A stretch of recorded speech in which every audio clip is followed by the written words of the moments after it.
All right, welcome back to Prosperous AI Insights. I'm Juliana Yorio, founder of Prosperous AI with my co-host, Simon. Today, we're digging into something a lot of businesses still struggle with, even though it's 2026: manual follow-up, and the cost you don't always see until it's way too late. Hey everyone, this is one of those topics that honestly kind of sneaks up on you. You think you've got your bases covered. Someone calls, someone emails, you jot the name down on a post-it, or if you're me, 5 different post-its, and then real life happens, and someone slips right through the cracks. That's the beginning of the black hole. Yeah, and the frustrating part is, most teams don't realize just how costly it is. The numbers are pretty staggering. Businesses can lose 15 to 20% of qualified leads just because they're slow to follow up or totally miss that window. Not because the lead wasn't interested, just because response times were slow or the outreach was unpredictable. I see it over and over, especially with high intent inbound leads. Oh, for sure. This brings me back to my early, kind of scrappy startup days. There was this time, this is embarrassing, we had a super hot lead. They called, left a message. I told myself, you'll call them back after lunch. And then, next thing I know, it's 2 days later and someone else has their business. We spent weeks chasing that deal, and just one missed, or honestly delayed, callback meant we lost it. That stings, but it's so common. If you're relying on memory or sticky notes or even just hoping your CRM will remind you, you're already behind. Absolutely. And what you just described, missed callbacks, unpredictable follow up, that's exactly how conversion rates quietly go down. It's not always a dramatic drop, but over a quarter or a year, that 15-20% loss adds up to real revenue left on the table. And the painful part is, a lot of teams don't see it until they audit the numbers or actually start tracking how many leads fell through the cracks. Yeah, sometimes you don't see the leak until you look back and add up all the missed opportunities. Where was I going with this? Oh, right. Even the best salespeople can't out-hustle a bad system. If you're doing it all by hand, you're gonna drop the ball, and that cost is almost invisible until you really shine a light on it. So, why do we keep seeing founders and operators doubling down on these manual follow ups, even when the numbers yell otherwise? I think a lot of it is this belief in the personal touch. Like, if I do it all myself, it'll magically build a stronger relationship. But the trade off is real: time lost, leads lost, and, let's be honest, personal exhaustion is real too. Definitely. There's an idea that if you're personally calling back every lead, you're protecting quality. But most folks overestimate how much time they really have. And I might be wrong on this, but isn't it true that people are expecting responses faster than ever now?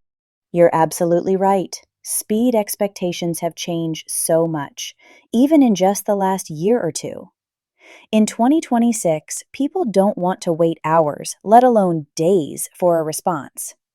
They want to feel like you care, and that means engagement right when they reach out, not when you get around to it. I have this conversation all the time.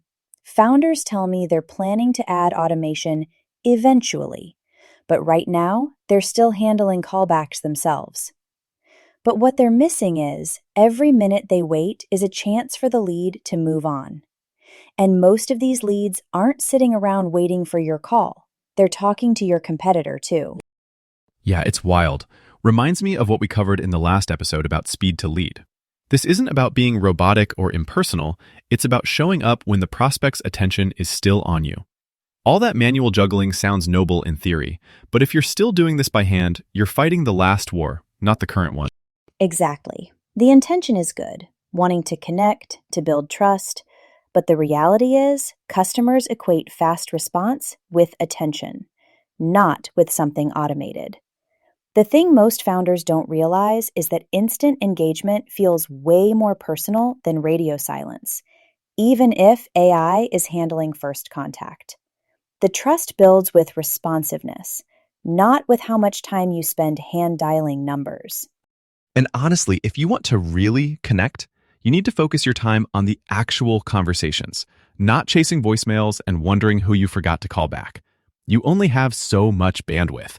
Using it wisely is the personal touch, honestly. This is where AI driven engagement really changes the equation. Instead of scrambling for callbacks, tools like AI powered voice and SMS automation let you issue instant, real time follow up. So when a lead comes in, they get an immediate response. No more, I'll get to it after lunch moments that end up costing you the deal. And you're not adding headcount, you're just getting leverage out of the team you already have. It's honestly a lifesaver. We saw this one company, a real estate firm, switch on automated SMS reply flows, and suddenly, no more 2-day lags. Their conversion rates? Up 40%, just by being immediate, consistent, and, well, maybe a little relentless in a good way. That's what's so remarkable. These tools aren't complicated. They don't add more complexity. They just make sure you never snooze on a hot lead. So the stress and chaos of, did I follow up, just goes away. Your team can focus on actually moving deals forward, not tracking who needs a nudge or digging for notes on a call from last week.